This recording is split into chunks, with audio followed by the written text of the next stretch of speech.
Hello, hello, hello. Welcome to the Monday night live stream here in Joe Daddy's garage. It is Monday, October 25th, 2021. We are this close to being over on this year and going into 2022. Let's hope it's better. Let's just hope it's better. You know, we had a rough 2020 and a bumbling 2021. Let's hope it improves in 2022. Anyway, I'm glad you're here. As usual, this is the Monday Night live stream, and this is meant to be focused on classic cars, Mustangs, Camaros, Studebakers, Corvairs, Mopars, DeSotos, Plymouths, Packards, Model A's, whatever. Doesn't really matter. We try to talk about classic cars and focus on that. Occasionally, you will find me getting a little bit blurry, maybe lagging. I have ongoing computer issues, and I apologize for that. Just hang in there, and usually it corrects itself, and we can drive on. So we'll see how it goes. I already see I'm having a Wi-Fi notification, so I hope everything's going okay. As I said, it is Monday. The temperature today, it was around 80 degrees. It was warm. It's currently 75 here in South Atlanta area. And I've seen other people already checking in, talking about the weather and cooler temperatures. I thought we had fall kicked in already, and then it falls again, started getting warm. In fact, before I started this live stream, I realized it's too warm out here. So I had to turn the AC back on in the shop to get the temperature down a little more so I could be comfortable out here rambling on about things. So anyway, that's where we're at tonight. I hope we have some good stuff to talk about. I will plant the seed out there. Even if you have any kind of question, car related, go ahead and ask. Sometimes I have topics that I want to talk about.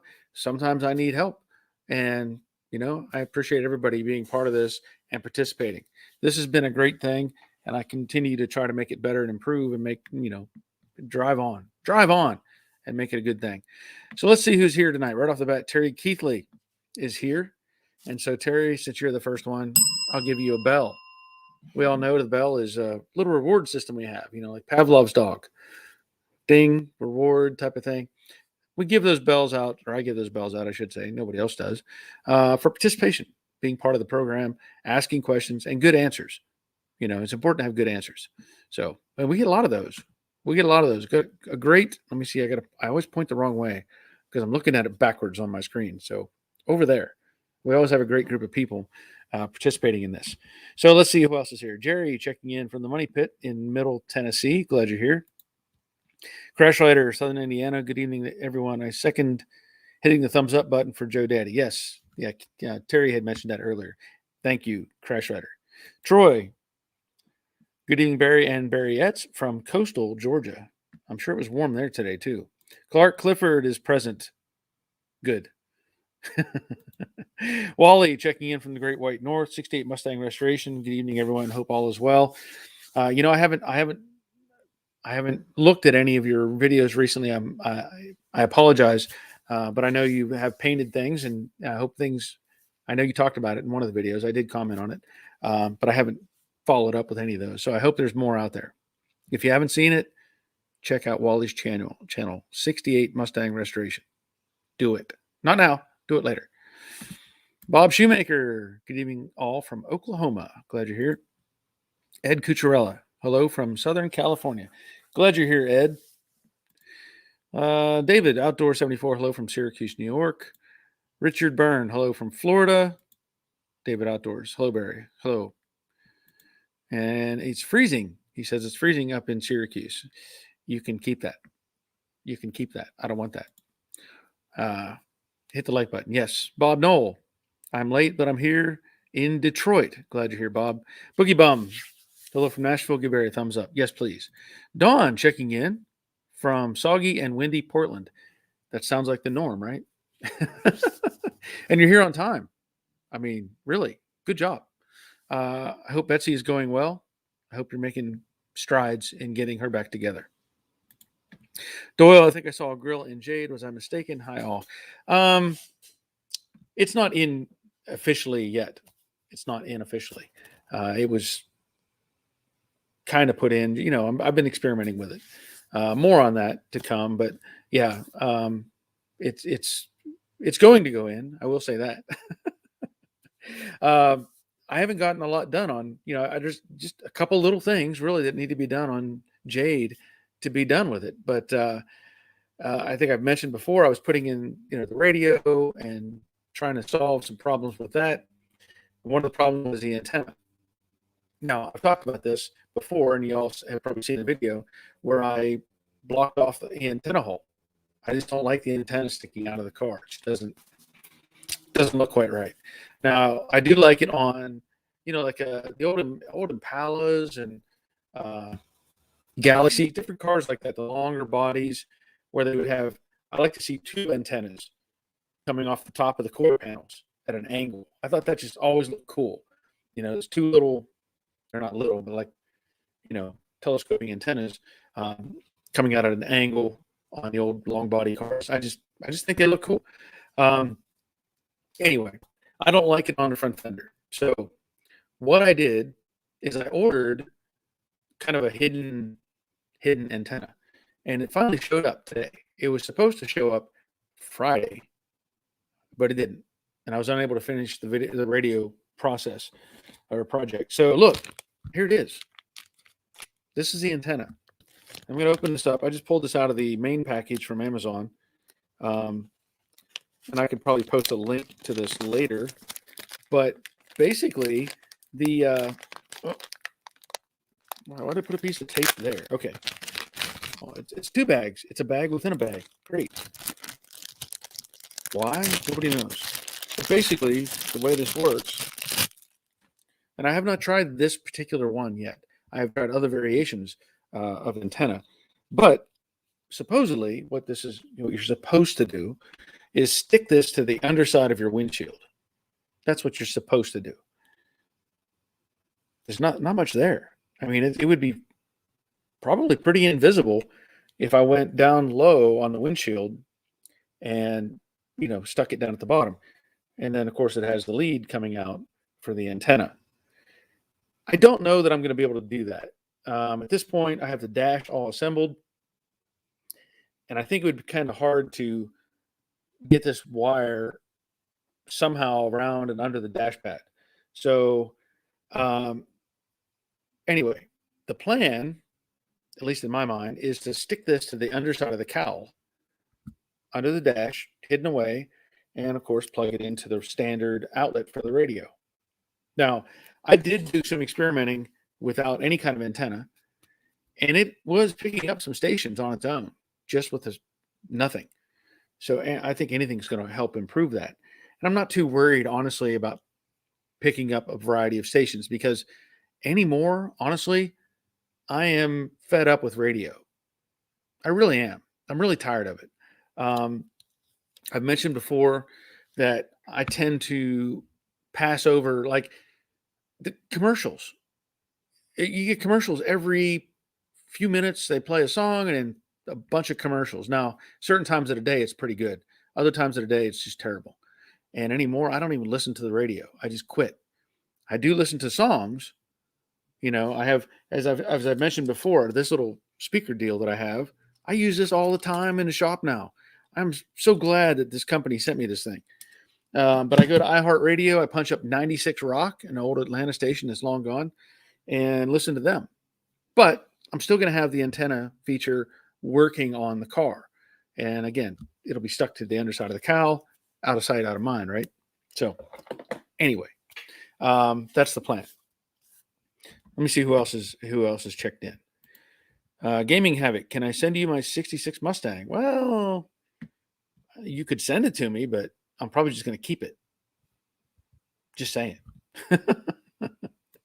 Wally, renovating the workshop, putting in dividing wall, splitting garage into 1/3 work area and 2/3 assembly, and eventually a car cave.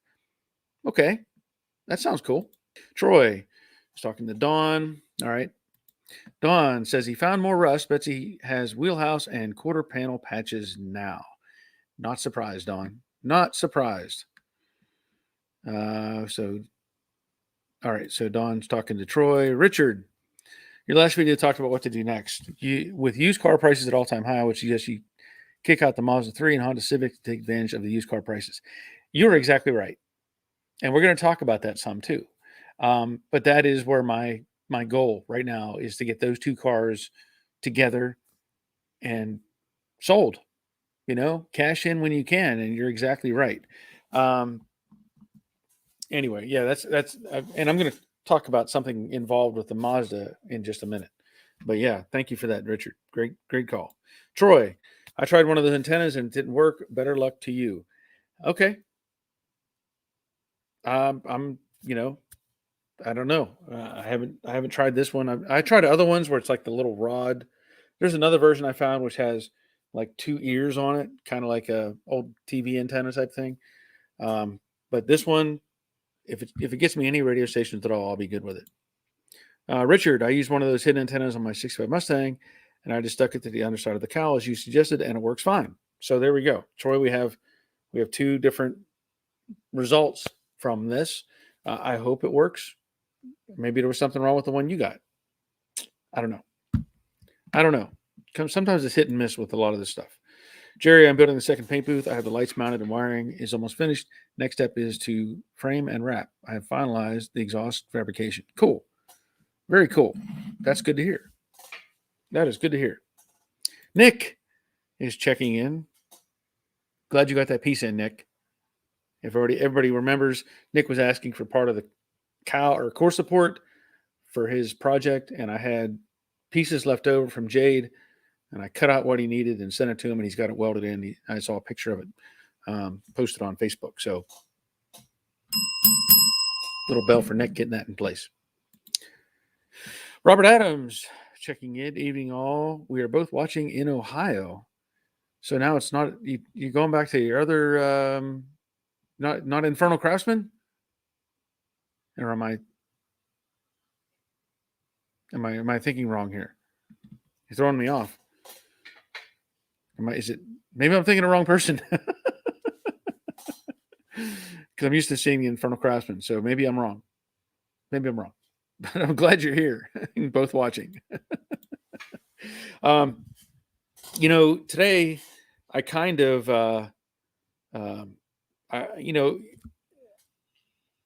you all know that I work on old cars, right? I do that all the time. And occasionally I do modern stuff.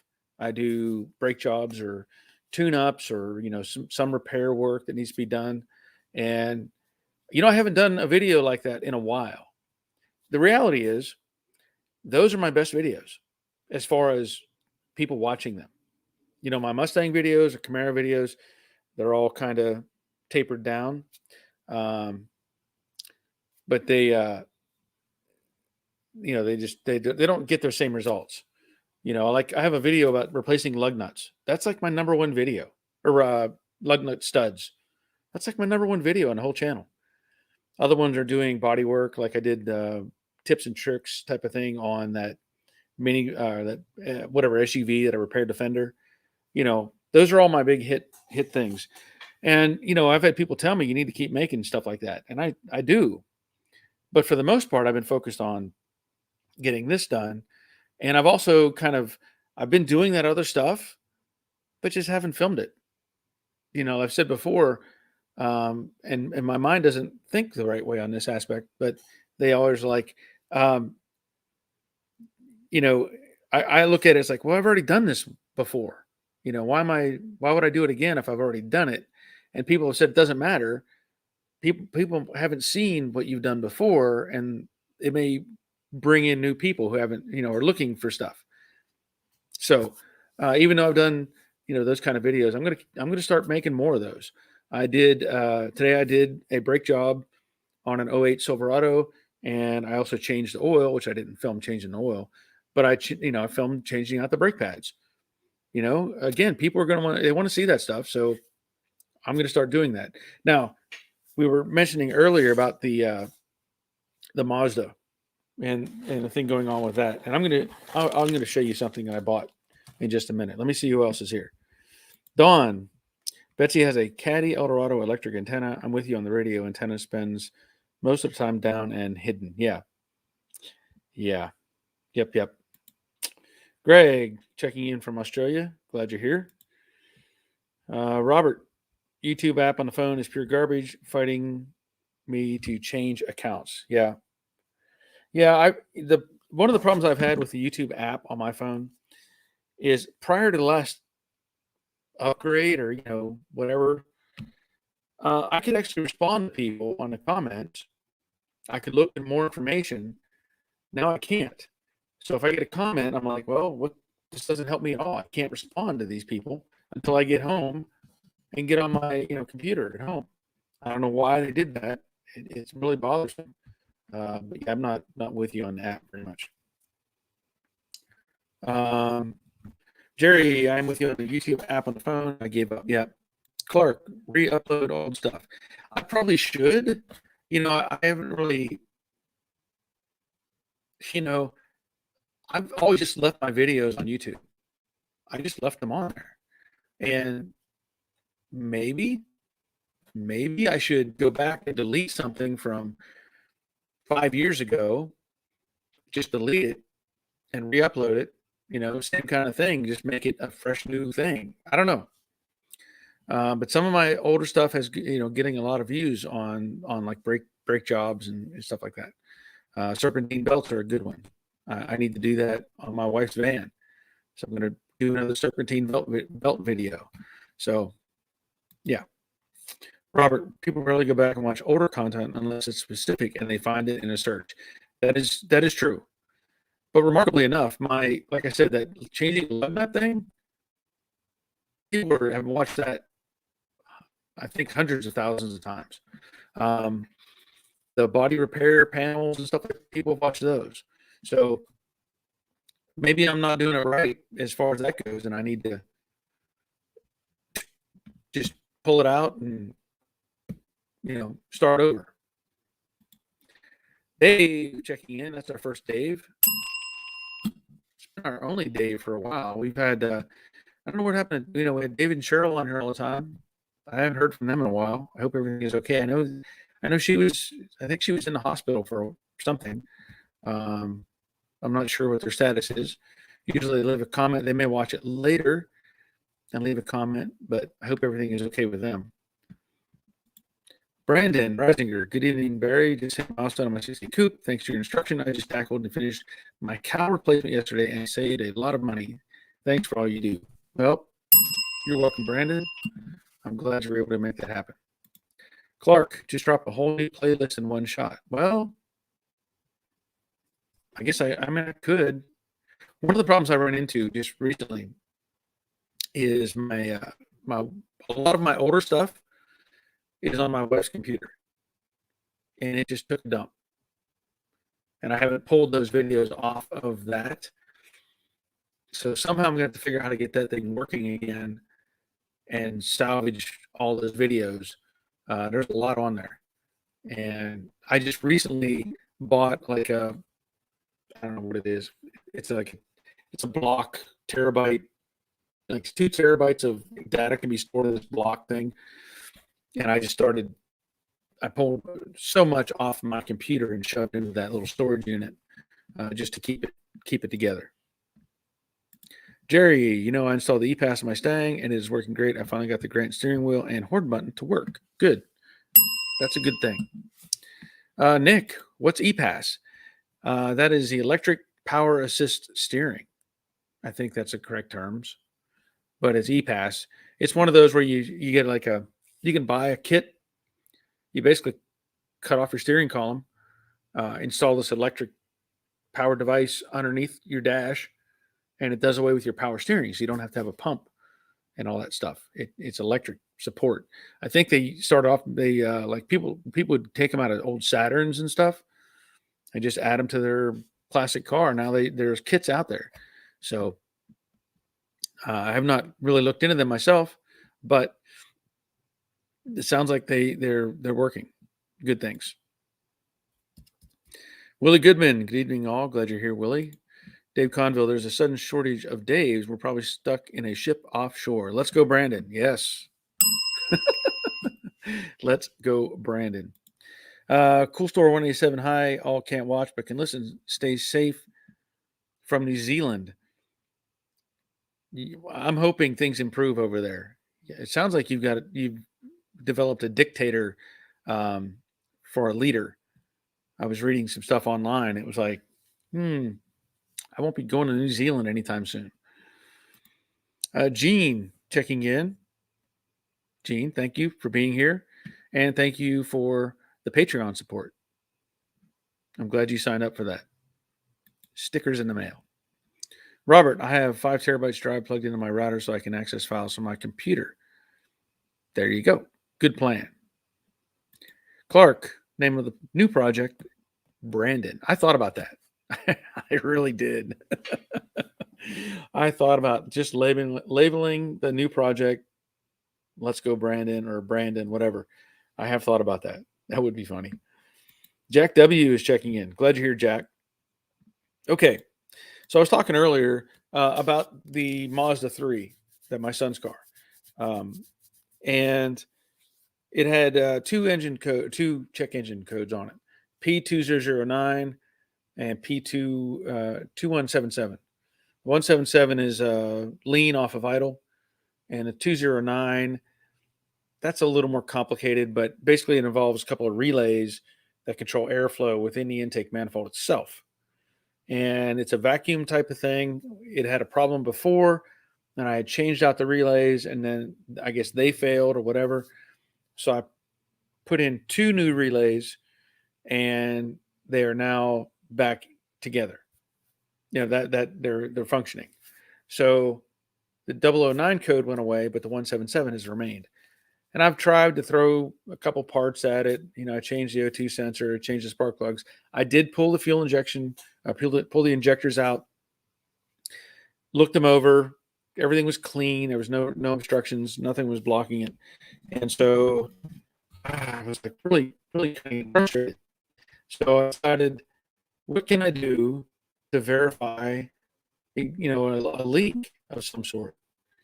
Well, I looked online at another Mazda forum, and they talked about the smoke pumps, where you can connect a machine that will create smoke. Basically, it heats up and it makes baby oil or mineral oil turn into smoke, and then it pumps it into the car, into the vacuum system. And sure enough, I watched some videos on it, and a guy, was talking about a Mazda having problems, and he hooked up the system, and it pumped out smoke in a random location. So I was like, well, I'm going to do something. So what did I do? I ordered one of those from Amazon.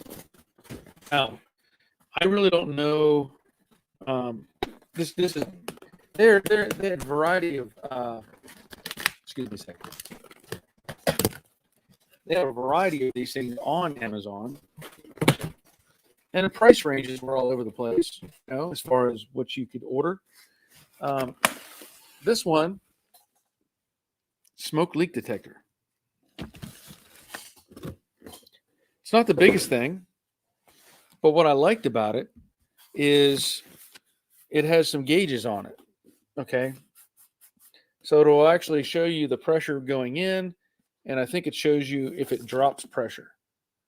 Like if you were to have a maintained pressure, and it would show you on the lower gauge that it drops pressure. This one is also 12 volts, operates off of the car battery. It's got a hook up here on top where you can attach it to your your hood, let it hang. And it has a variety of attachments that you can hook it into your vacuum lines, or you could put it into your oil where your oil cap goes, and it would pump in smoke. And supposedly, this thing's supposed to help resolve those issues. I just want to kind of pop it open real quick just to get a look. It's not a very big item overall. In fact, it's going to surprise you probably at just how small this thing is. But you put your oil up here in the top. It's going to get heated up. It's got different. There's your power source over here, your smoke outlet. So you thread on a hose onto that, and it has your fittings. But I'm going to do a video on this, because I want to show how it works, and hopefully it solves a problem with the Mazda, or at least tells me what the problem is. Because you can just start throwing money at stuff and parts and see what works, but so there's the hose. It's got that tapered fitting on the end of it, so a different variety of vacuum hoses. I don't know what that does. I do know that there's like a little funnel to add oil. This is what I was talking about with the adapter. You would take this and put it in your oil fill. It has this hose on the backside, and then this connects to that hose. This is a solid internal piece. And it's got a 12-volt power supply. I'm not sure exactly how to I'll look at the instructions, but it's got this like little pump thing. And, I'll look at the instructions and get it figured out. But I think this is going to be beneficial down the road even.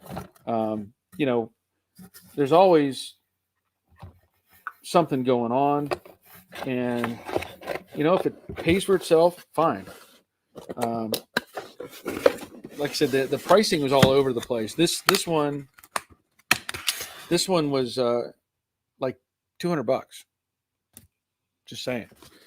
They had some cheap ones, which were based on, believe it or not, like one was a quart paint can. That you had to supply your own air to, and then it had like a regulator up on top. It looked really hokey to me, and they were selling those for like $100. The other one that I saw was based on a paint gun, the old locking, paint guns where you'd put the can on the bottom. Same kind of idea, that it had a little like a regulator on top, and again, it just kind of looked kind of hokey, and those were $100. So this one I liked it because it had more features on it. $200, but I know I can use it in the future and hopefully help me, keep things moving. But anyway, Leonard is checking in from a rainy southern high desert. Wow. Okay. Got some rain going out there. Jerry, did you check fuel rail pressure? No, I did not. I don't think I have a tester for that. The thing is, looking at the car itself, and it's got 281,000 miles on it. I'm leaning towards a leaking gasket somewhere. I really am. Like an intake gasket or something has come loose, or shrunk or whatever. The car itself runs like a champ. I mean, it runs great. So I think if it was something more with the fuel rail, it would show up. Even driving it would stumble a little more, but the thing runs great. Greg says, Barry, yes, it's getting bad here too. Yeah, Australia, there's a lot of crazy stuff going on in Australia. And I don't know if, it's a tag team effort between Australia and New Zealand with all this stuff going on. I don't know, but just as a point of reference, I saw a video the other day, and, we're all talking about this sickness, right? I saw a video the other day. It was from United Arab Emirates, and they were walking around talking about it. They said, there's no pandemic there. There's no pandemic there. Nobody's wearing masks.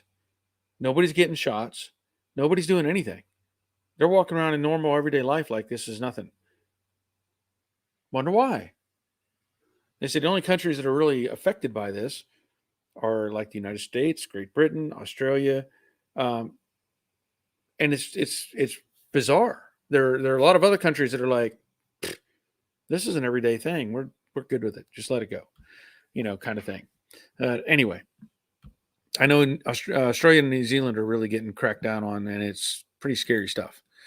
Robert, the old way was to use a propane torch bottle with a vacuum hose on it and crack the valve and run the hose around until the RPM changes. Yeah, I mean, I know I've seen before where people have taken like ether, kind of sprayed around different areas and listened for the engine to pick up speed.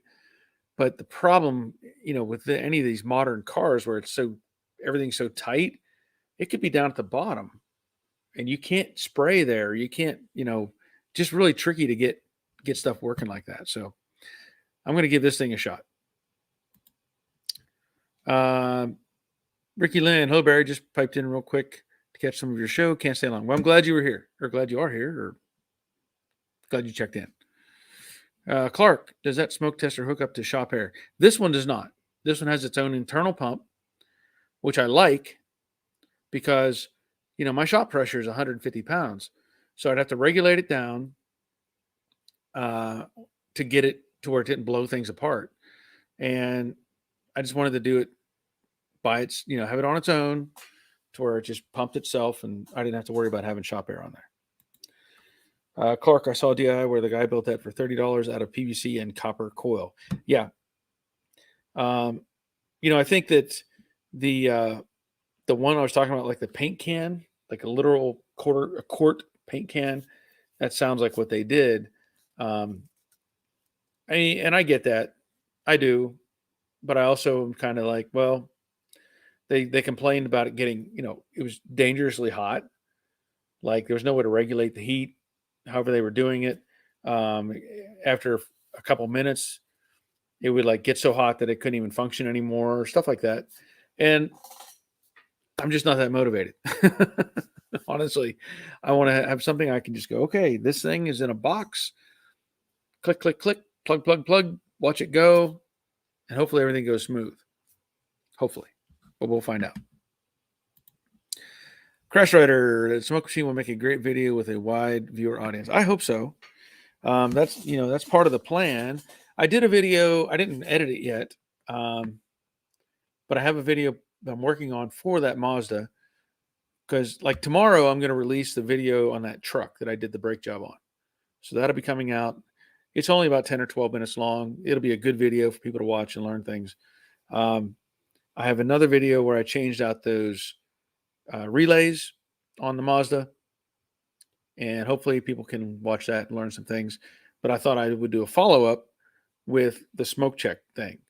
Because the first code went away. Like I said, once I changed those relays, that first code was gone. But this other one, it keeps coming back. I've tried different things. I've tried, fuel injector cleaner and whatever. I've driven the car. Like I can't say for sure how hard my son drove this car. If you remember, there are certain, like if somebody drove a car and they always babied it and pulled away gently and never got the engine RPMs high and stuff like that, there was always an issue with like carbon and stuff that could build up because it never really got burned out of it. And so, cars need to be run hard every so often, or at least they used to. I'm not sure about the modern stuff so much, but the old stuff, you had to blow it out every so often, run it hard, clean out the exhaust, clean out all the junk. So I don't know if the newer cars are affected that same way, but I can't say my son has really ever gotten hard on this car. So I've taken it out and I've hammered it, just to see if that would help. And it didn't. But it was fun driving it. Sammy Lisa Smith, sorry we're late. Work is, well, y'all get it. Yeah, I do. Well, I used to. I'm semi-retired now. Clark, yep, homebrew tools can be risky at work. We have a huge nitrogen tank with a smoke generator attached, same size as an acetylene torch. Yeah. Well, I figure it's not that big of an investment. The good part about stuff like that is I can, if I make a video on it, YouTube is happy to, it can be used as, against the channels kind of thing. So I can put that on and it'll offset my income, through YouTube. But that's the only reason I really want to do stuff like this. I can buy a tool and use it and write it off, basically. But if it works, fantastic. Along with that, I wanted to bring this up since we're on the subject of getting stuff, I had a company contact me a couple weeks ago. Apparently they had listened in to my live stream, I think, because I had talked about the radiator problem with this car and how, it was getting hot. And I discussed this previously, the water necks on both on the passenger side creates a narrow cycle loop type of thing. And I plan to change it. And this company is called Alloy Works. They sell radiators for a variety of things. And they contacted me and said, "Hey, we'd like to send you a radiator and, do an unboxing of it, install it, and, see how it goes." So I thought about it and I wasn't sure if I wanted to do that or not. The radiator that they want to send me or that's available is a 3-core aluminum radiator with dual electric fans. And I'm going to, I decided I'm going to go ahead and get one. And I want to have the 69 style water neck. So the right side is at the top and the left side is at the bottom so that it, has to go all the way around.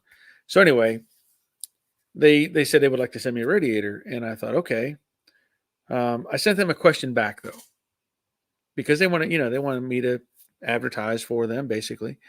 And I said, what is the possibility? Because, I did this with the lights. I did the video. I put all these lights up in the shop. And that company, I said, look, I want to do a giveaway. I'll put the lights up, make a good video on it, which I did. I'll do a drawing and I want to do a giveaway. And so they did. They agreed to send me, I did a drawing. I picked a winner. I think it was Infidel. And they agreed to that. So I sent them his information. Boom, they sent him a set of lights. And I like that. Because other people can benefit. So I sent a question to these people. And I said, look, what's the chance that I can do the same thing? Basically, I can give away another radiator. Because why not? I mean, if somebody watches the video, that's one thing. But if they are wanting one of those radiators, I could maybe do a drawing. Get a list of people, do a drawing, and have that company send them a radiator. We'll see. I mean, either way, I'll probably still get, set up from them. But I'm trying to make it so that other people can benefit. Why not? Fast and Furious. Hello, everyone. Glad you're here. Greg, Barry, I've done a bit of work on video. That's about all. Okay. So you're still making videos. Yeah. I hate it really for Australia and New Zealand, all the crazy stuff that the government's trying to force. They're going to end up having problems. I know people are fighting back and they're not happy about it. Clark, you could run CBD oil and kill 2 birds with 1 stone. It's not a bad idea. I haven't tried that stuff yet. Has anybody tried that? I haven't tried it. I don't know. I just haven't. So if let me know if you tried it. Let's see. I have Tony. I get it. Tony. Tony. All right. Where do you think I can get some sheet metal for the edge of the roof on a 67 Mustang coupe? The rust hole is right above the drip rail. That's a good question. And he comes back and says hole. Got it. Instead of hole. Instead of WHOLE. And that's a good question.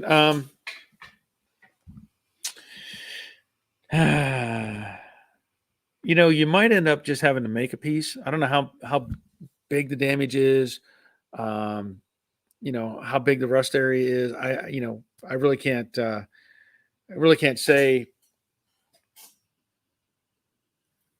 without pictures or something, it's really hard to judge. But where do you think I could get some sheet metal for the edge of the roof? Really, you could just take an old patch panel. If you had, like, I have leftover pieces from when I put cars together, or I've cut out bad areas, and I tend to hang on to that stuff for a while. Um, I don't know if you have any of that available, but if you have some sheet metal, basically, and I don't know what your fabricating skills are, what you can do. Oh, you're saying it's about the size of a quarter? That's it? Ah, well, I mean, really, you could use just about anything. Just about anything as far as sheet metal goes. I don't know if you have a local scrap metal place, if they just had, if you can stop by and say, look, I'm just looking for a chunk of sheet metal.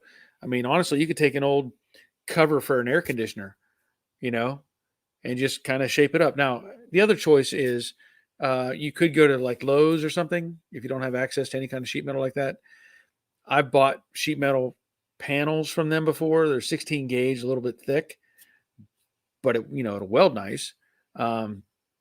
It's just hard to form. It's gonna be hard to form.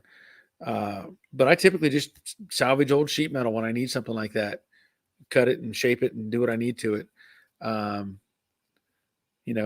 like Leonard says, watch Barry's video on the door on the 70 Mustang, and that will give you a good idea on how to replace it. Yeah.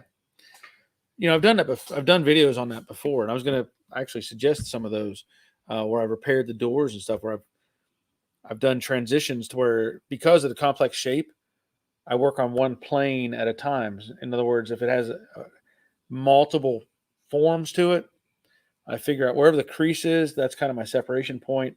So I'll work from the crease one direction and work from the crease the other direction and make the piece all together and then weld the whole thing and grind it, rather than trying to hammer and dolly out that whole piece. So I hope that helps. But really, any kind of scrap metal is going to work. Ty, hi all. Glad you're here, Ty. Samuel Smith, that's nice of you, Barry. Giving back to your people. Well, I want to try to help out if I can, and if it helps the company, fine. If it helps somebody else, fantastic. Jerry, have tried CBD oil and my condition did not improve. Well, thank you, Jerry. Ray, no, didn't interest me. Okay, good.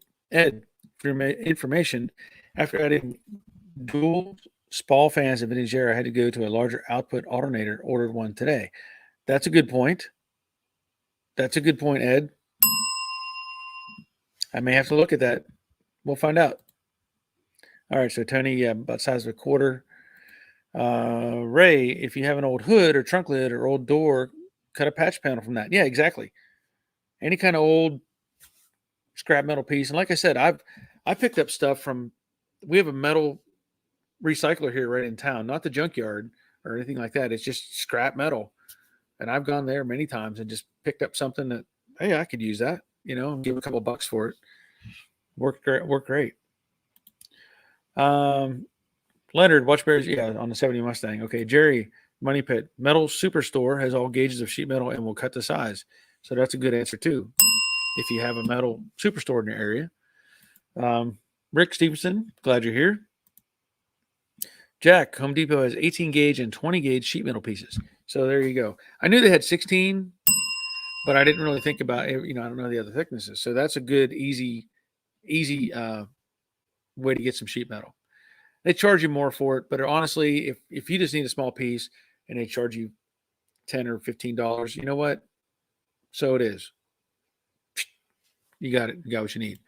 Troy, I bought some 18 gauge sheet metal from Tractor Supply that can be cut to fill the rust spot. There you go. Another option there. Tractor Supply. Tony, okay, thank you guys for all the info. Yes. Greg says he has a 2-core radiator for his car. Okay. Yeah, this, the original one that's in here, I think, is a 3-core.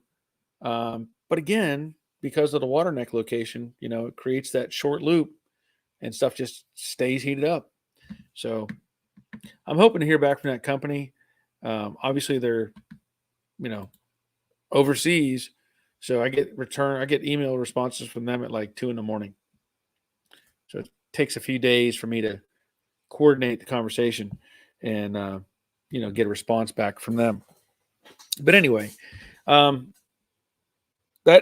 right now, the plan that I talked about is to get the Mazda taken care of.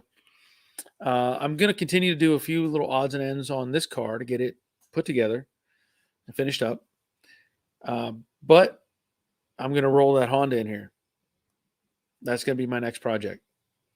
I'm going to roll in that Honda, start working on it, and get it taken care of, get some paint on it. It's not going to be a show car. It's going to just be a driver. But get it done, get those two cars gone, and then I'll get back to something. A lot of getting back to something means getting pieces and parts that I need. I've talked about this on the video I posted on Friday. If I don't have pieces and parts, I'm not going to do any work on some things. So just be clear about that. And if I get the Honda put together and the next thing comes the Camaro, then that'll be it. I'll work on the Camaro because I have all the metal for that. And I know people want to see that Camaro get together, and then we'll see how it goes. I know that at least one project has dragged out for a very long time, and I don't like that. Nobody likes that. They want to see progress and see stuff get done, and I want to see stuff get done as well. Shane. I automatically say Shane. I know 64.5 staying, but I automatically say Shane now. Did you know you can order car parts from Home Depot? I got my Monroe shocks there. I did not know that. Thank you for that. Jeff. Awesome, man. 5 bells for you. Thank you, man. Thank you. Appreciate that very much. Arden. Hey, Barry, he might be able to find someone with a donor car, or he can cut a piece out of the same area. Yeah, that's true.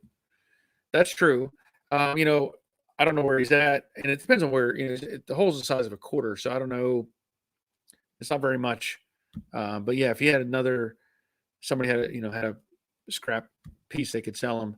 I actually have a roof outside for a 66, which I think is the same roof. I think the 65 to 68 roof structure of the panel is actually the same. But that I'm kind of holding on to that roof in case I need it, just in case. But that's a good point, Arden. Thank you.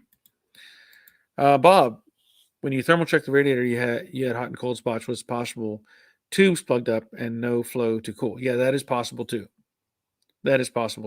Good point. Yeah, and I think this new radiator with the aluminum. It's going to have an aluminum shroud, and like I said, two fans on it. Well, let me see if I can. Let me just do this. See if I can't upload this picture,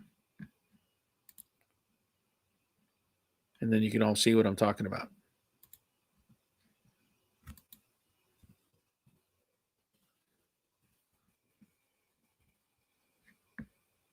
Give it a second to go out to space, come back. Leonard says, Shane, yeah, and their prices are sometimes cheaper than auto parts stores. Talking about Home Depot. Yeah. I mean, I talked about it. I think I haven't received it yet, but I did order the centerpiece for the steering wheel.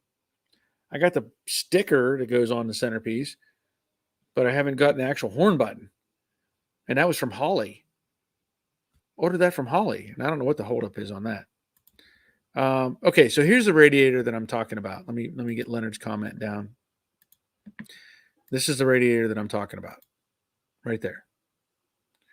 So, I mean, you can see it's got dual electric fans. It's going to have a heat sensor, relay type of thing, so it'll have to be plugged in. It is set up for an automatic transmission, and you can see they punched in louvers,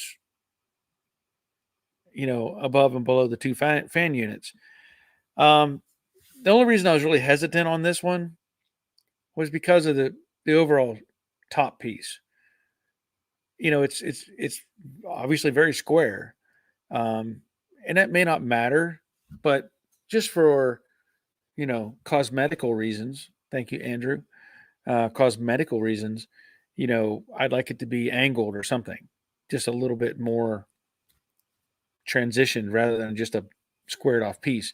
So, this radiator, they had it in three core or 3 row and 4 row, but they told me they were out of the 4 row version.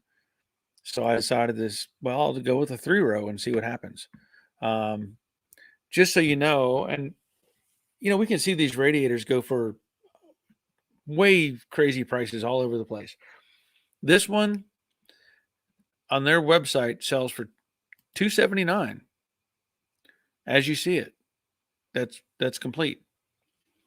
Now, the only thing I'll have to deal with, or I feel like I'll have to deal with, is um, the hose, whatever I end up doing on the bottom. Because the 68, like I said, the filler necks or the necks are both on the passenger side. 69 style, it's on passenger top, driver side bottom, and the water pump on the 68 exits on the right side of the engine. A 69 exits on the left. So either I have to change out that water pump, or I have to come up with an adapter type of deal to where I can move that that piping underneath. Now, I had received another. I don't know if I can. Let me see if I can open. I had another informational sheet that was sent to me from I forget who sent it to me, but see if I can save this picture and show you as well. Because there's an image. Oh yeah, I guess I can. Let me pull up this picture. In the informational sheet, basically it was a whole thing written up on why these cars overheat so easily. But in that information sheet was this. So it had this adapter pipe, but it doesn't tell you who makes it. It just says, some people have done this. So I don't know if that's even available, this crossover pipe. But that is something I will consider, that I could use that to continue using the 68 style water pump. So anyway, radiator and hose deal. Figure that out at some point.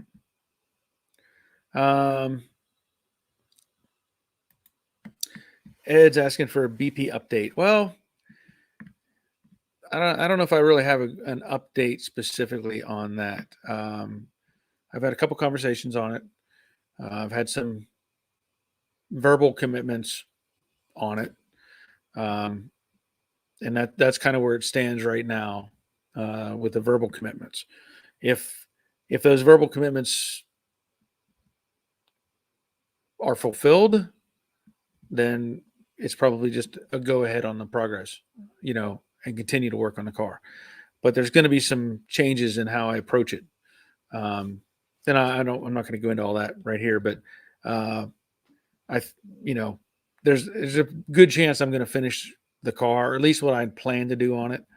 But there has to be some check marks that are going to have to be filled to make all that happen. If those check marks aren't filled, well, then it's not going to happen. So just put it that way. Donald Rice. Hi, Barry. Glad you're here. Fast and Furious. I have a 3-core aluminum radiator Mercedes and Charger. It overheats when I'm stuck in traffic, thinking I need to switch to electric fans. Yeah, I know. That's my plan, is what I'm going to end up doing. Bob, is that a standard cap or the miniature foreign type? I believe it's a standard size cap. I don't know. The pictures they show, it looks like the big cap. Let me see if I can find another. And not a great shot. Well, this is I don't know which picture I had shown you originally. but I'm pretty confident it's a big cap that looks like a big cap. Yeah, I'm going to say it's the big cap. Yeah.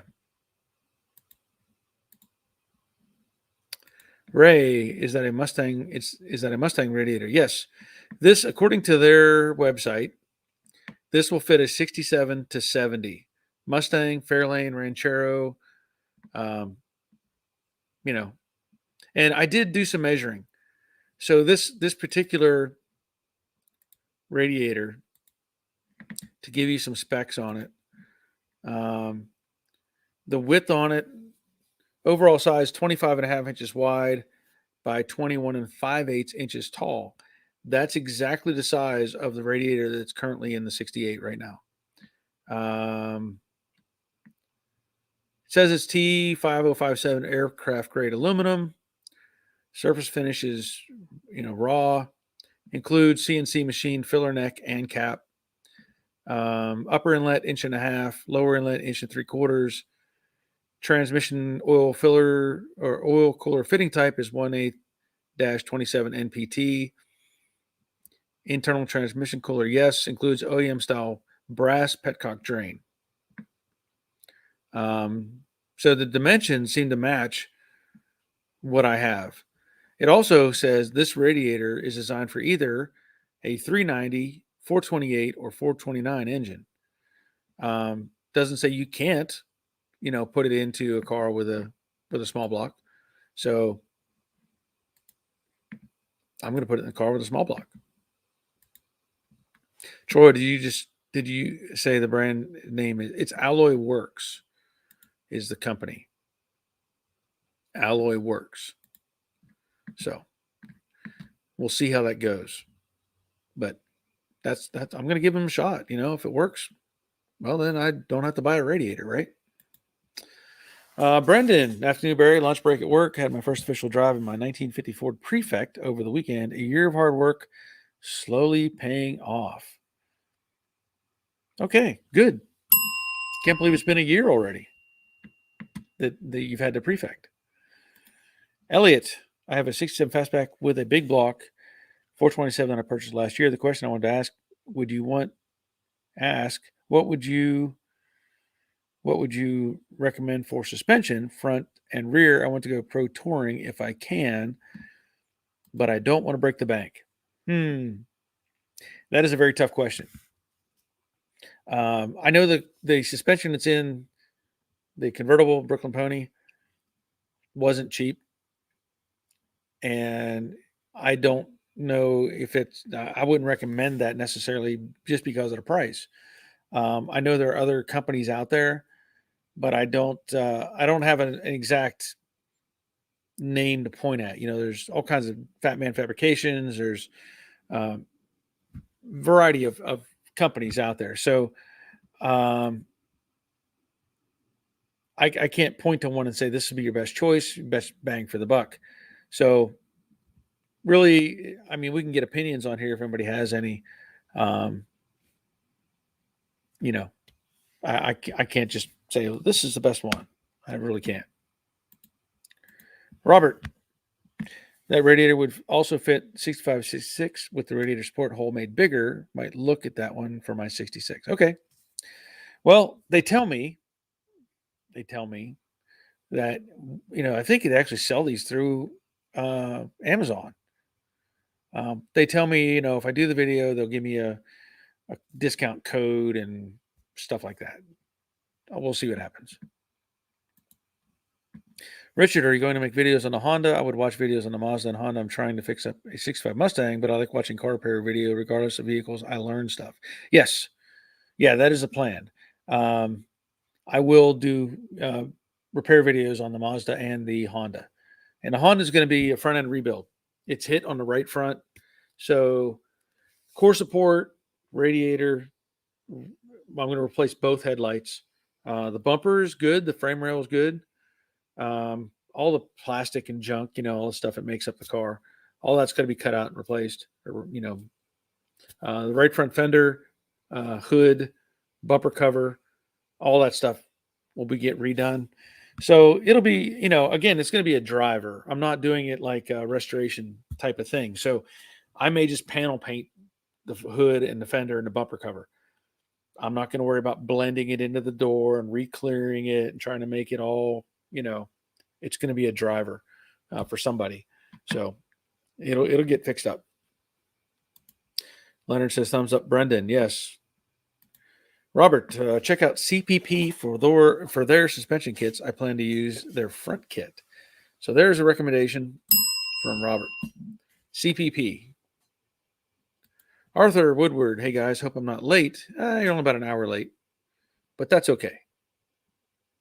Glad you're here. Troy, I'm looking at them on Amazon for a 65. They are boxy. Yeah, and that's what I've said. That's my one hiccup on them. So I'm giving them a chance. Again, if I don't have to spend $300 on a radiator and it works, okay, I'll deal with it being a little boxy. Shane, I'm going aluminum for the 64, but I'm not doing electric fans. Yeah, there's I don't know. Let me just out of curiosity, I haven't looked. I and this may not be the company you want to use, but the whoops, I lost my thing there.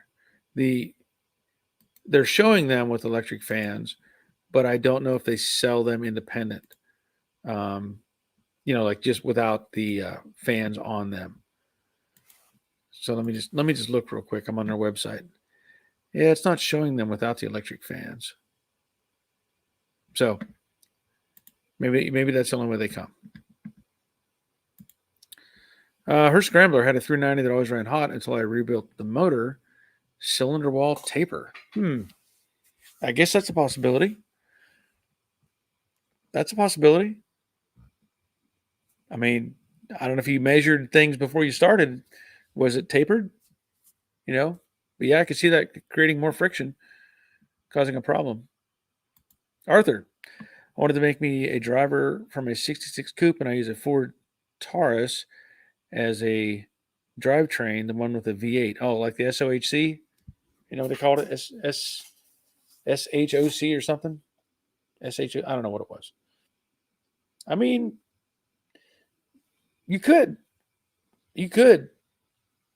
I mean, we've all had visions of building cars because that was apparently a pretty good combination, the SHOC or whatever.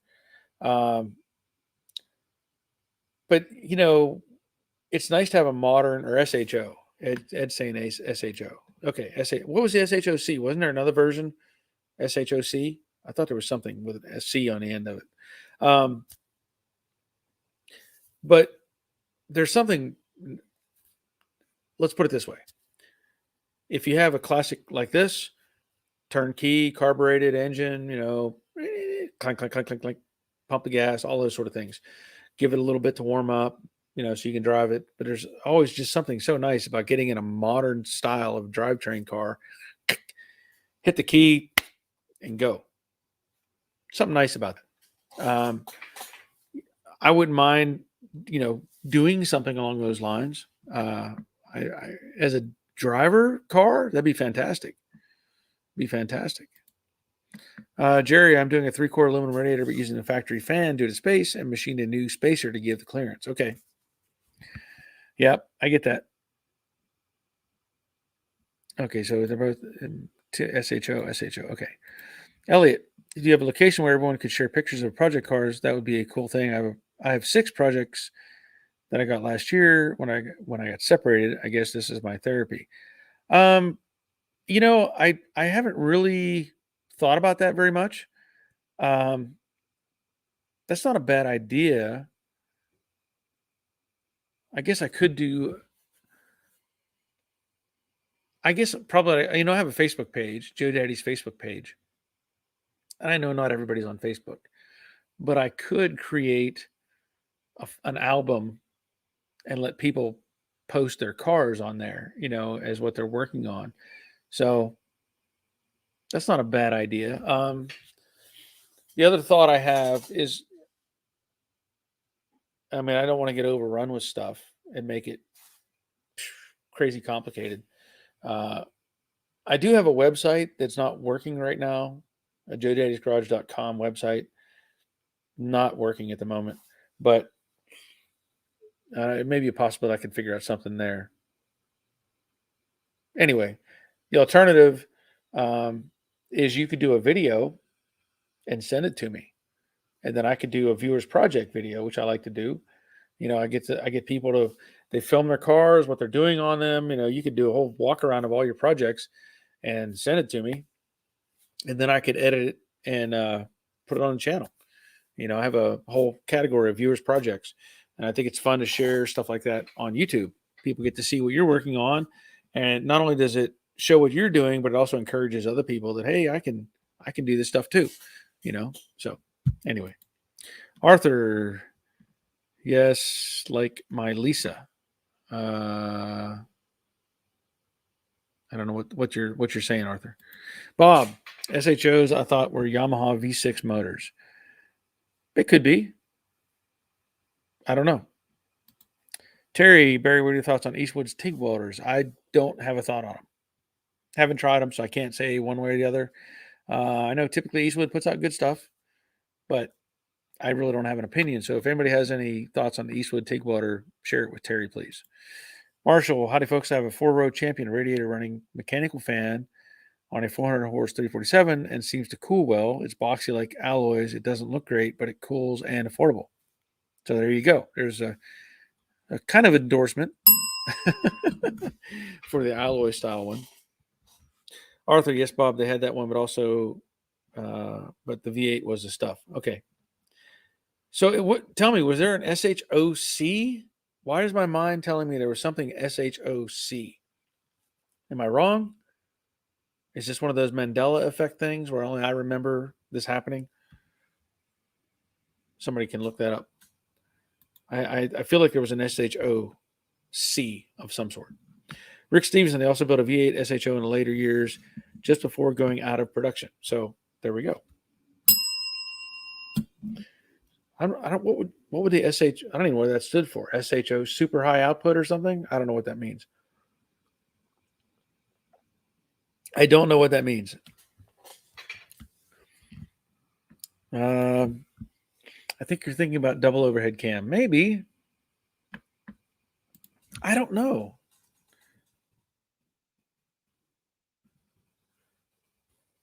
No, maybe it's nothing. Maybe I'm just imagining. Maybe I'm just imagining. Oh, wait a minute. There's an SOHC. Maybe that's a single overhead cam. So maybe that's where my mind is like doing this dyslexic thing. Maybe that's what I'm getting at. SOHC. I don't know. Shane, Crown Vics had the police interceptor. Maybe that's it. Maybe. Oh, there we go. Jerry checking in, responding to Terry. I have an Eastwood TIG welder, and I guess I have not had any problems. 3-year warranties will push me to Eastwood. So there you go. There's an endorsement from Jerry. Ray Buckman, SHO was super high output. Thank you, Jerry. I'm sorry. Thank you, Ray. I see Ray, Jerry, got them messed up. You're right next to each other. Robert, the HTC TIG welder is a very good machine, as well as the Prime Weld. So who is HTC? I don't know who HTC is. Arthur, Lisa is my 67 with a double overhead cam in her. She is fuel injected. Okay. There we go. Cool. Rick Stevenson. PI in the Crown Vic stood for performance improved. That's a new one to me. I have not heard that. I trust you on it, though. Interesting. I have not heard of that. Performance improved. That's very interesting. The other day I was out driving around and I took a picture of it, and I put it on Facebook. A guy driving a Challenger, right? And we all know the Challengers, they had RT, that was their thing, whatever RT stood for. Some say road and track, some say rapid transit. I don't know exactly what it stood for, but they had RT, that was their cool thing. And of course, they had their own striping package and all that. And we're talking the old cars and the new cars. They have RT versions. But this guy, he wanted to be a performance guy. He took the Challenger and he stuck a GT on the back of it. I'm sitting in traffic and I look over and it was a V6. It was a V6 Challenger. And he had GT stuck on the deck lid. No striping, no nothing, just GT. And I was like, that's not how it works. That is not how it works. That is not a GT. I just thought it was very funny. He probably went to the auto parts store and just, oh, GT, yeah, I'll put that on my car. It'll make it go faster. And we used to have I don't know who or where it started, but we started having this little catchphrase where we'd see people. They would go into the parts store or maybe to go into the catalogs, and they would order just stick-on accessories. I've seen them before. You've probably seen them. There's like this little wedge kind of shaped hood scoop that you can buy, I think, at parts stores, and it's just a stick-on. And the company that usually makes all this stuff is Lund, right? Lund. So they'll have the air scoop. They may have little side things you can put on. They may have just little tacky trim pieces that you could put on. I think they had the visors. Anyway, I've seen vehicles like that where somebody has bought every single item that they had on the stick-on aisle at the parts store. So they had like scoops on the hood. They had the circles, like the Audi symbols. They have 3 circles hooked together. Had that on the fender. Then they'd have, just trinkets, literally covering the whole vehicle. I've taken pictures of these before, but we joke about it that we said, oh, it's the Lund look, because what did they used to have? There was an old commercial like what did they have, the Jordache look or something like that. Jordache jeans. It was the Jordache look.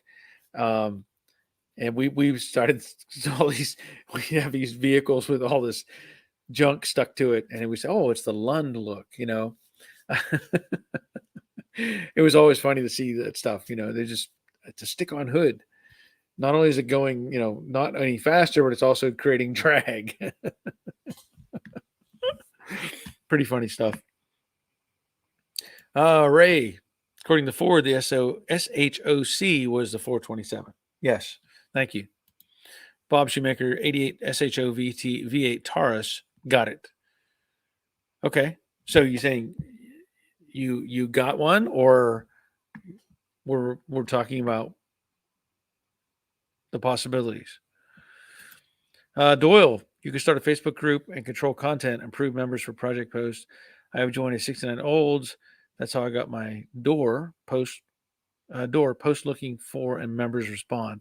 Yeah, that's not a bad idea. I don't know how I would. Yeah, I'd have to really think that over. There's already a bunch of like Mustang forums. There's all kinds of groups that are on Facebook. Then it could be rusty. What are they? Abandoned rods and rusty vehicles or something. There's all kinds of those kind of groups. I could post that, but it's kind of like already been done. I think there's one. It's called projects and stuff. Just project car type things. But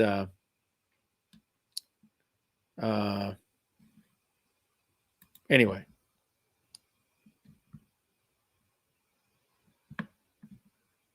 So, not a bad idea, but I'd have to figure out whether I want to actually put all that together. It's enough. Like my Joe Daddy's page, I try to post stuff on there as often as I can and try to keep people updated and interested. As you know, as many of you know, I have my Patreon page. So I'm trying to post stuff there, keep people updated, let them know what's going on, trying to post to YouTube. And then when you add in all the stuff where emails and um, stuff I get on Instagram, conversations and questions, and the scope gets really, really, really big. And I'm one guy, just one guy trying to run the show. Great idea, though. Great idea. But it's a lot to keep up with as it is. Shane saw a 2-wheel drive Nissan pickup at AutoZone. The kid put 4-wheel drive stickers on the bedsides. Probably goes better in the snow now. Yeah. I mean, that's all you have to do. You add some of those stickers. I found one sticker. I thought it was hilarious. It was a sticker, like a plastic raised thing, and it was like a skull with crossbones or lightning bolts. It was some tacky, chrome thing that you could put on. And I took a picture of it years ago, and I laughed so hard because it says right on it, on the packaging, universal fit. it's a piece of chrome plastic, universal fit. It's like, really? This will fit my Toyota or my Ford or my Chevy or my, it was just hilarious marketing on it. Bob, not much horsepower gain, 235 for V8 and 220 for V6 on the Taurus. Okay. Well, there may be ways to improve that, I guess. I don't know. Arthur, yeah, but the sound Bob is cool for an everyday 66. Okay, talking about the SHO engine. And Rick, the biggest problem with the V8 SHO, only available with an automatic. I guess that's a good point. I hadn't thought about that. And I don't know what the configuration issue may be putting it in. Was that I haven't kept up with those cars. Is that a front wheel drive deal? I assume it's front wheel drive. I don't know. I don't think they ever made a rear wheel drive Taurus, right? So it would have had a sideways engine transmission setup, I believe. So that means you're going to have an engine cradle, and you're going to have to really do some fab work. And I don't know what the track width is either. I know that's been a big problem with trying to put late model components into the early Mustangs, because the old newer cars are wider. And so people they try to put in a rear end or something, and they have to get reverse offset wheels so they can try to tuck them in. So I don't know what the track width is on the SHO and what you could do about it. So he says, yeah, it is a front wheel drive. Okay. Yeah, I don't know. I just don't know what the function is. Clark, rear mid-engine would be cool. Yeah, that would be an interesting configuration. I've seen it done, and I think it's fantastic. I love it in Corvairs.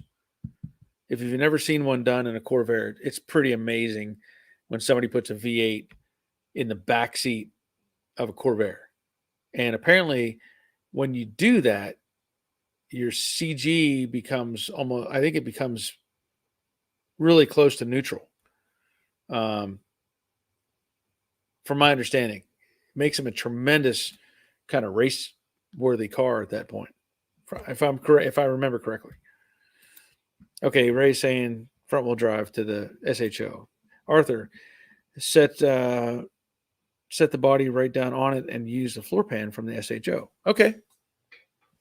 That would be an interesting build. That really, I mean, I think I could see that. That would be an interesting build. I'd like to see it put together.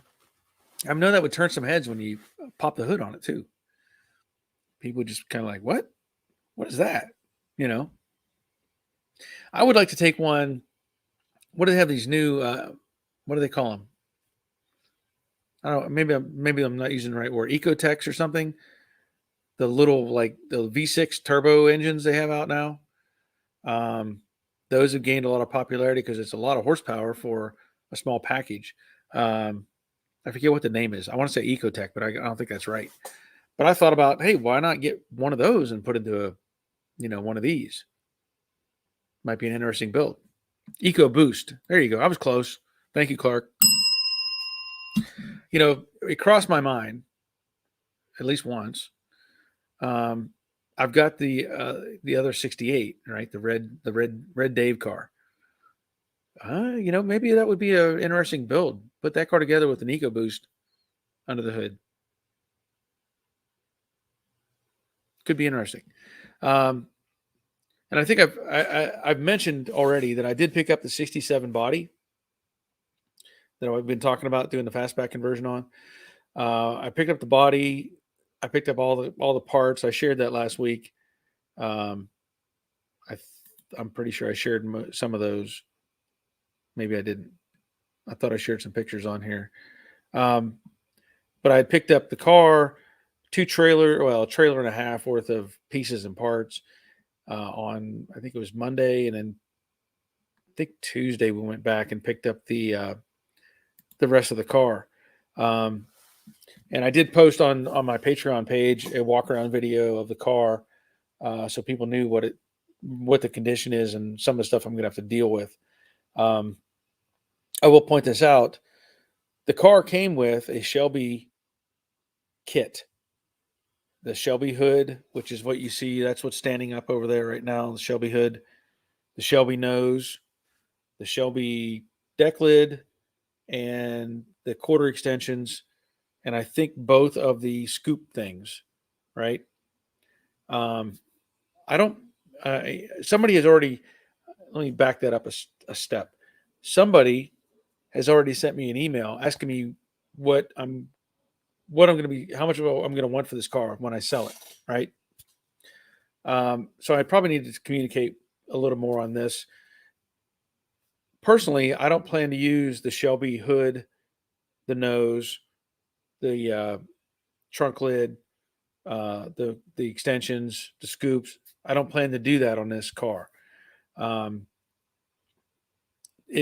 It's probably not, in my opinion, worth it for me to do that. But anyway, if anybody is interested in all that Shelby stuff, if you're building something and you need that Shelby stuff, contact me. Send me an email or something. There's a little bit of work that needs to be done to the nose piece. There's a couple cracks in it, which that's an easy fix with fiberglass. But I just, at this point, I don't plan to use any of that stuff. I'd rather build the fastback with the stock style fenders, stock style hood, and go from there. Now, what I might do, depending on the interest, because like I said, I've already got somebody contacted me about maybe buying this car from me when I get it all put together. I may contact them again, if the time comes that I do get the work done on it and they want to upgrade the suspension. Well, I can probably do all that. I know I can do all that. So I don't want to get it, I want to get it put together, but also if somebody is genuinely interested in buying this car and they want that stuff done ahead of time, then I can work that out. Now, when am I going to get on this car? I don't know exactly. Greg just asked me, how long until you start the new car? I don't know exactly, because the biggest holdup, obviously I have other things in my backlog that I need to get addressed, but I also need to gather the parts. We all know parts have been an issue for everybody. So we're talking about a complete, fastback kit. And so I'm going to have to gather all those up. And so I can't say I'm going to start on tomorrow or next month. I have to get all that stuff in my hands so that I'm ready to go with it. So in the meantime, I'm going to be doing, working on the Mazda and the Honda, working on probably on the, convertible, assuming things go correctly. And then of course get the Camaro going. So Clark, he's seen the Corvair Epic swap. Yeah, putting in the V8 engine in the back. Yeah, I love it. I think it's fantastic. Bob, my brother-in-law worked in a Ford dealer in 1996, and they test drove one of the SHO Taurus and toured transmission mount shifting to fifth at 100 miles an hour. Wow. Okay. That's impressive. 777. I went to a car show Saturday and a guy had a 66 Mustang with a 390 in it and it sounded awesome. I'll bet it did.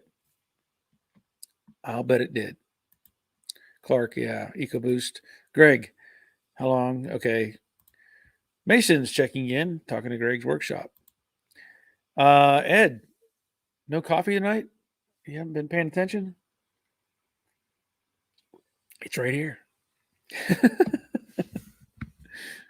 I snuck that in. Mason, how's it going? Wanted to tell you I got old license plate from Texas in the mail on Friday and I like it. Good. I meant to say old license plate I got from Texas. Okay, cool. Good. Good for you. Ray, well, you mentioned the Camaro, I guess. Yeah, I'm not sure the conversation. If Greg was asking me about the Fastback project or the Camaro. The Camaro, like I said, I'm probably going to try to slip that in at some point with the once I get the Honda and stuff taken care of. And it may be that I just roll it in and start doing some deconstruction of it. I've got to get. I'm waiting on progression stuff for the convertible. There's a list of parts that need to come. There's other check marks that have to happen to make things work. So anyway, Mason meant to say I like the old license plate I got from Texas. Okay. And then what year Camaro? I have a 68 Camaro that I think there's 2 videos on the channel from several years ago. It's the basket case Camaro. It's literally in pieces and parts, and it was a rollover car. So the roof rail on the driver's side in particular was crushed. Yeah. So it's going to get a lot of rebuild done to it. Clark, Red Date was slated for 44-inch mutters. What changed? Well, nothing yet. I'm just saying we could put an EcoBoost in it. We get the EcoBoost out of an F-150 4x4, right? Hey, there you go. Do that. Get the F-150 4x4 with the EcoBoost setup. Pull the body off and put the 68 Red Dave car on top of that. See? We could still do it. Mason, is your Camaro convertible? No, it's a hardtop. Now, the convertible, Mason, is the 66 Mustang that I've been working on. Shane, I think we're getting close to junkyard story time. Oh, well, let me think here. I don't know if I have a good... let me think about that a minute. I'd have to roll that around in the back of my head for a minute. Doyle, is the car on the lift going soon? By the way, that was some green self-hitch on the doors, and you were right to suggest removal per their website. Good. Yes. Doyle, we're still kind of up in the air and debating on that as far as the convertible car, I guess. I have verbal commitments that parts are coming, that money is coming. There's going to be, like I said, there's going to be some check marks that have to happen, or it won't happen at all. Just have to be upfront about that.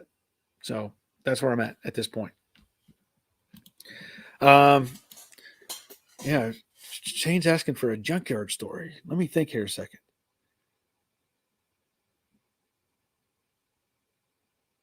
I'm trying to remember. But there's a lot of stuff rolling around in my head, that I just can't. I'd have to pick one.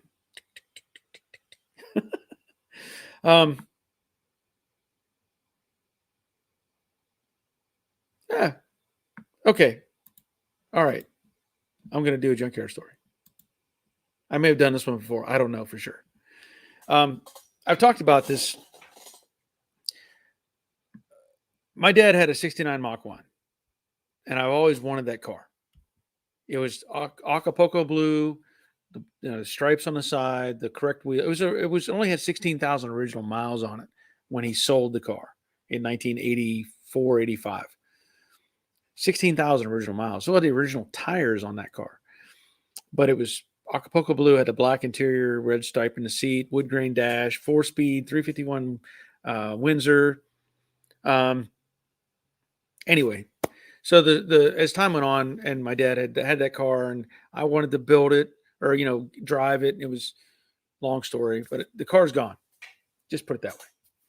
So in the meantime, I had started building this a 70 Mustang Coupe.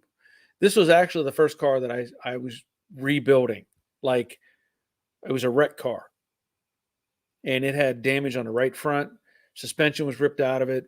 The floorboard was caved in. The hood was bent. All kinds of stuff. So I think I was 15 when I started working on that car, and it was a 6-cylinder, 3-speed manual. Okay. So I did all kinds of work to that car. I changed the whole front nose off. Found my sister actually had driven a 69 Coupe when she was in high school. It was red, and this car was kind of a blue, like a dark blue gray color. The 70. So I had never really done anything like this before, but I started rebuilding that Mustang.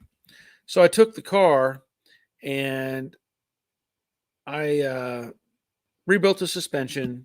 I ended up converting it over to 5-lug because all 6-cylinder cars were 4-lug. Converted over to 5-lug. Put the 69 front end from the car my sister drove, which was now being scrapped. Put the 69 front end on. And put some nice wheels on it. And I was working towards trying to get it, painted. That was really the first car that I ever did like body work on and sanded, and was learning stuff at like 15. And I think I had bought a little cheesy AM FM radio and put it in. Had some furry seat covers on this thing. It had a dark interior. I can't remember if it was black or a dark blue. But what was interesting is, as a teenager, I learned to drive. My first car I actually learned to drive on was a Pinto with a 4-speed. And so, I did that when I was 13. I would actually drive from the junkyard over to the dairy farm to get milk when I was 13. So I would drive his Pinto. Anyway, so that's how I learned to drive a stick. So I was able, very comfortable driving this car. Well, what would happen is my parents, at this age, my brother had moved out, and both of my sisters had moved out. And so I was left at home a lot at 15 years old. So what I would do is my parents would go somewhere and they would just leave me at home. I would just, at 15. Well, I've got the whole junkyard in my backyard. And so I would go, occasionally I would take cars and I would just start them up and I would just drive them around. I mean, I would just drive them up and down the road, or I would just go for a ride, see where I ended up. But what I would do with the 70 Mustang, again, 3-speed manual, so you can have some fun with that. And the car had headers on it too, by the way, extra 50 horsepower at least. So I would take this Mustang and I would drive it. We lived on, I'll give you some idea, a tar and chip road. Part of it was actually dirt further up, but it was tar and chip. So in the summer, you would get molten tar. It would get hot enough that the tar would bubble up, and you'd get sticky, on your tires and stuff, and you'd throw out little rocks from the from the hot weather and stick into your tires. Anyway, but what this ended up doing was, at the end of the road, at the intersection, all that little, pea gravel or whatever would end up at the intersection, so you'd end up with where the intersection was, you'd have just a whole area where it was all this pea gravel stuff. And then that road was a paved road. Okay. Paved road. And the road that went away from our road was a paved road, but ours was again, tar and chip. So I would take this Mustang out middle of the night. I mean, 10 o'clock at night. And I would just tear up and down the road. And I would go out to that intersection and, I'm cutting donuts, dump it low gear, first. Wah! I would be throwing that gravel all over the place. So one night I'm doing this, cutting donuts, stuff flying everywhere, and I lose control of the car. Now, to give you some perspective, that road that I'm on, there's a graveyard over on this, like, say, the opposite, the one side, and there's an old church on the other side. Nobody really travels on this road much. Well, the road had a ditch that went down to the graveyard. Just kind of separated the road from the graveyard. I'm out there doing donuts. I lose control and I slide over and I end up in the ditch in the graveyard. We're talking like 9, 10 o'clock at night. I'm 15 and I'm like, oh, I'm going to get in big trouble here because I don't know what to do. I'm like, I got to go. I can go back to the house and try to get the wrecker, or, and the house is a half mile away. Let's put it that way. So I'm like, what do I do? I'm looking around. I can't go forward because I'm at the front of the ditch. I can't drive up and out. It's just, that's where the culvert is. Oh my gosh, what am I going to do? What am I going to do? So I'm panicking. And I look behind me and there was like small trees that I don't know if they were planted or they just sprouted up on, between the ditch and the main road. I'm like, oh my gosh, I don't know what I'm going to do. So I just rammed it in reverse, gunned it, backed up all the way through that ditch, knocking over little trees. And there was a little access road on the side of the graveyard that I popped back up on, pulled it in gear, took off, drove back to the house. I'm pulling grass and junk and all this stuff out of this car and just trying to clean everything up. The good part is nobody ever found out. Nobody ever found out. They didn't question all the donut marks out at the end of this, road. Nobody cared. Nobody saw they saw that somebody had gone through the ditch. And I think there was like my mom or somebody said, wonder what happened there. Oh, I don't know. No idea. So anyway, I had a lot of fun just learning on that car, trying to build it, get it put together. And, that experience I had getting it stuck in the ditch, which I was able to get it out because I would have been in really, really big trouble. Anyway, that's a junkyard story. That's all you get. I'll do another one another day. Let's see here. Greg, Barry, are you getting notifications when I put out a video? I've gotten a few, but I've been very intermittent on getting on YouTube lately, as far as, because I haven't been putting out a lot of material. And usually when I put out material is when I start looking at other people's videos. But I have gotten some notifications. I just haven't clicked on them. So I apologize for that. Dawn, they know now. Well, I think they do.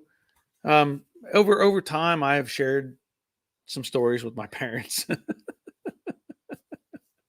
But man, there was, in fact, I'll just continue that story.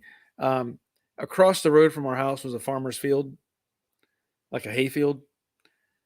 And I remember taking a 68 Satellite, Plymouth Satellite, but it was a 4-door. Again, this is one of the cars my sister drove. 68 Satellite, blue interior, but it was a V8 car. And I used to just go flying through that field, cut the wheels, do big long power slides all over the place. And I would do that for, 20, 30 minutes, drive it back up onto the road, clean out all the grass and junk off of it, park it back where it was. And I remember one time my dad came home and my sister was like, my car's out of gas. And she said, I didn't go anywhere. What happens to my gas? And I'm like, I don't know. Maybe somebody stole it. We had a lot of crazy stuff we did, that we could get away with at that time. Shane, great story. Bet you scared a lot of Brandon voters that night. Yeah, I don't. There wasn't any. There was, thankfully, nobody was out there, nobody around, nobody was visible. But yeah, Greg, Barry, that is all good. Okay, yeah, I'll have to check and see what you got going on, Greg. I know I had one notification where you were finishing up the English wheel, I think, or working on the English wheel. I think was one of the notifications. But like I said, if I'm not uploading stuff and putting stuff on, because I try to catch certain people, and I'm not always there. I'm not always on. So anyway, what else do we have going on? I see we've been out 40 minutes, and I'm starting to get hungry. I've only got 37 people watching, but I'm glad everybody has been here. But I'm probably going to call it a night. I'll upload a,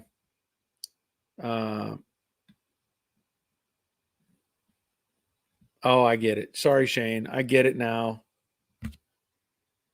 I get it. I scared the Brandon voters in the graveyard. I get it. Crash Rider, for some of the jobs your dad had you doing at Junkyard, it sounds as if he knew more about what you did than you think. I don't think so. Because the thing is, my brother did all the really dangerous stuff. He's the one that got in trouble all the time. And, when he moved out, I was never the troublemaker. I just kind of waited until I had my chance. So I think it really didn't. They weren't worried about me doing, anything crazy, because I wasn't that person. Anyway, yeah, I got to get in the house, get something to eat. It's been great having everybody here. Tomorrow, I'll be releasing the video for the brakes on that Silverado. I will work tomorrow on the Mazda 3 project, trying to get that addressed. I hope it's nothing that I have to really get detailed into and disassemble half the vehicle to fix the leak that I know is there. But if I do, I do. But anyway, we'll test out the machine, see what happens, and make sure everything's working properly. But it's been great having everybody here. We'll do this again on Thursday, assuming everything goes smooth. I'll say wish me luck. I'll have an appointment on Wednesday with a VA doctor for some assessment things that I have to get looked at, kind of deal. Nothing dramatic, just one of those compensation type things. And I hope that goes smooth. Because, us old guys have beat ourselves up in the military, and sometimes we need to have assistance, help with that. So hopefully all that goes smooth. Anyway, we'll do this again on Thursday. And we'll have something else to hopefully talk about and move forward. But until then, have a good week. Take care of yourselves. See ya.